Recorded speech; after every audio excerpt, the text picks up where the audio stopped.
6월 22일 아침 말씀 묵상 시간입니다. 오늘은 부르심의 축복에 대해서 생각해 보겠습니다. 빌립보서 3장 14절입니다. 그리스도 예수 안에서 하나님께서 위로부터 부르신 그 부르심의 상을 받으려고 목표점을 바라보며 달려가고 있습니다.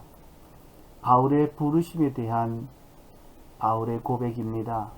바울은 하나님의 부르심에 대해 집중하며 살았습니다.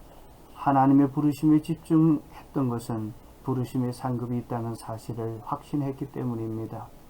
언젠가 우리도 주님 앞에 설 때 그 부르심을 따라 살았던 이들에게 주신 하나님의 예비하신 상급이 기다리고 있습니다. 오늘도 나의 부르심에 대해 묵상합시다. 제가 존경하는 김재정 목사님의 칼럼을 소개합니다. 목사로 부르심을 받고 평생을 살았습니다.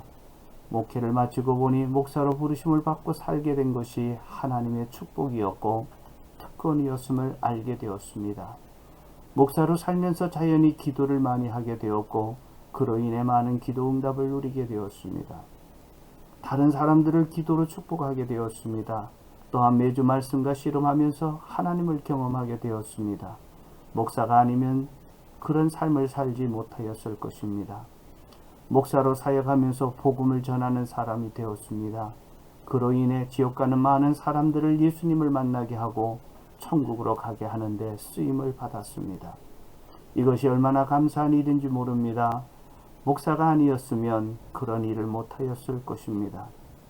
목사가 아니었으면 어떤 삶을 살았을까? 어떤 삶을 살고 어떻게 되었을는지는 모르지만 한 가지 분명한 것은 목사와 같은 가치 있는 삶을 살지 못했을 것입니다. 목회를 마치면서 하나님께서 제가 이제 목회를 다시 하면 좀 더 잘할 것 같습니다.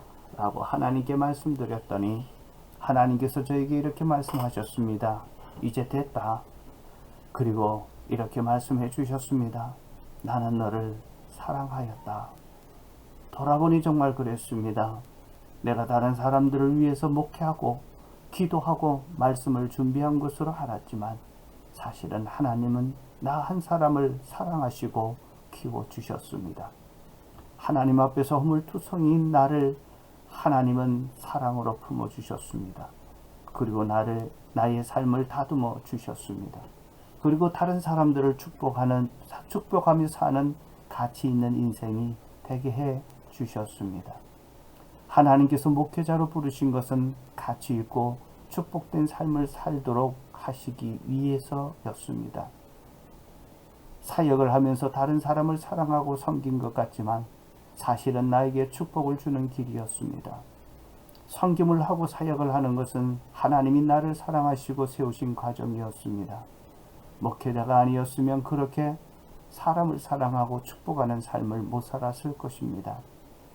하나님의 부르심은 나만을 위해 살던 인생에서 다른 사람을 사랑하고 축복하도록 인생의 방향 전환을 주신 것입니다.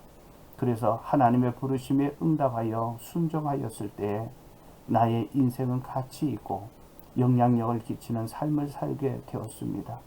사람들을 사랑하고 섬기도록 부르신 것은 하나님이 나에게 주신 축복이요 특권이었습니다.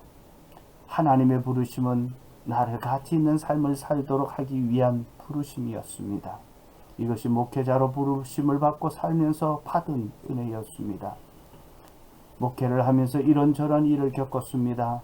그러나 내가 주님을 섬기면서 하나님께 받은 은혜와 축복에 비교해보면 내가 겪은 일들은 아무것도 아닙니다.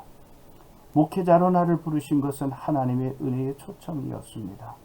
가치 있는 삶, 영향력 끼치는 삶을 살도록 하나님께서 나를 부르시고 쓰신 것입니다. 하나님의 부르심은 가치 있는 삶이 되게 하신 하나님의 은총이었습니다. 우리는 예수님을 믿는 순간 모두 목회자로 불러주었습니다. 전문 목사로 혹은 평신도 목회자로 쓰임받게 하신 것입니다. 평신도 목회자는 목자, 목녀의 삶입니다. 영혼을 구원하고 그들을 목양하는 일은 주님이 우리를 불러주신 목적이요 우리를 가치 있게 하고 나에게 하나님의 은혜와 은총을 누리게 하는 삶이고 천국에서 상급을 정말 받게 하는 복된 삶입니다. 오늘도 나의 부르심에 불러주신 주님 앞에 내 부르심을 확인하는 은총의 시간들이 있어지기를 축복합니다.